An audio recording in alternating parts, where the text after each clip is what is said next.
In the middle of the endless ocean stands a prison fortress. Surrounded by water, no prisoner has ever escaped. This prison holds only those sentenced for life. Today, new prisoners arrive. And among them is one man whose name will change everything. A demon is brought before the prison warden. With fear and anger in his voice, he says, "I'm innocent.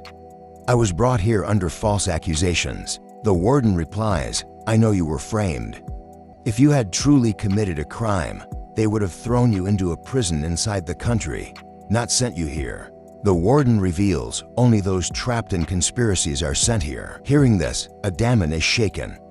He realizes even the warden is part of framing him. A demon realizes the warden is working with those who framed him. Even knowing his innocence, the warden keeps him locked inside. The cruel warden beats a demon mercilessly, then locks him inside a small, dark cell with only a single ray of light. The cell had only a small window and a wooden door. A door that opened just once a year, when the warden entered only to beat the prisoners. From each brutal beating, the prisoners knew another year had passed. Days turned into months, and alone in his small cell, a demon suffered in silence. A demon grew restless, unable to imagine spending his life in this tiny cell. One day, he decided to end this hellish existence. Broken and desperate, a demon decides to end his life, but he stops because he believes his God will one day give him justice. After 12 years in this prison, a demon's faith faded away. He was completely broken, serving punishment for a crime he never committed. A demon believed he would spend his life locked away. Until one day, the floor of his cell began to rise. Terrified, a demon thought a ghost had appeared.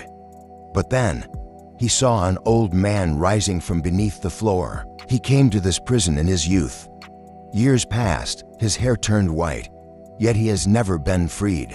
The old man lived in the cell below a demon. For 5 years, he had been digging a tunnel to escape. And today, his digging broke into a demon cell. After years of digging in the wrong direction, the old man climbs onto a demon's shoulders. And through the window, he sees the open sky. Seeing the sky after 16 years, the old man is filled with joy. And with his arrival, a demon finally found a companion. After 12 years alone, a demon's mind was breaking. But now, he finally had someone to talk to. The old man said, "For 5 years I dug in the wrong direction. But after seeing the sky, now I know the way." The old man said, "Meeting you has made my work easier. Now we are two, and if we dig together, we can escape." The old man said, "If you help me dig this tunnel, together we will escape much sooner." The old man promised, "Help me dig the tunnel, and I will teach you science, mathematics, and how to read and write." After 12 years alone, a demon's broken mind finally found hope. Bored and broken, a demon quickly agreed to help. The old man led him into the tunnel he had dug for years. As a demon entered, he was stunned. The old man's chamber was far bigger than his own cell. There were chairs for his comfort and piles of books to pass the time. Just as the two were about to begin digging, suddenly they heard the footsteps of the guards. Hearing the footsteps, a demon quickly returned to his cell. He placed the toilet waste bucket near the door, so the guards would believe he had never left. The bucket was to be taken away. In this prison, the cell door opens only twice, once to collect the prisoner's waste, and once to deliver the evening meal. During the day, they had plenty of free time. In that time, both could dig the tunnel with ease. And then, according to their plan, they began the work of digging. After months of hard work, they built a long tunnel. The soil from the tunnel was hidden in the toilet waste bucket, so the guards never suspected a thing. The soil was handed over with the toilet waste, and the guards threw it outside. In this way, the days passed, and the old man taught a demon to read and write. Alongside, he shared his knowledge of science and mathematics. The old man taught a demon the techniques of sword fighting. After months of hard work, a demon became skilled in swordsmanship, skilled enough to spar with the old man himself. One evening, after a demon had defeated him in sword fighting, the old man revealed his secret.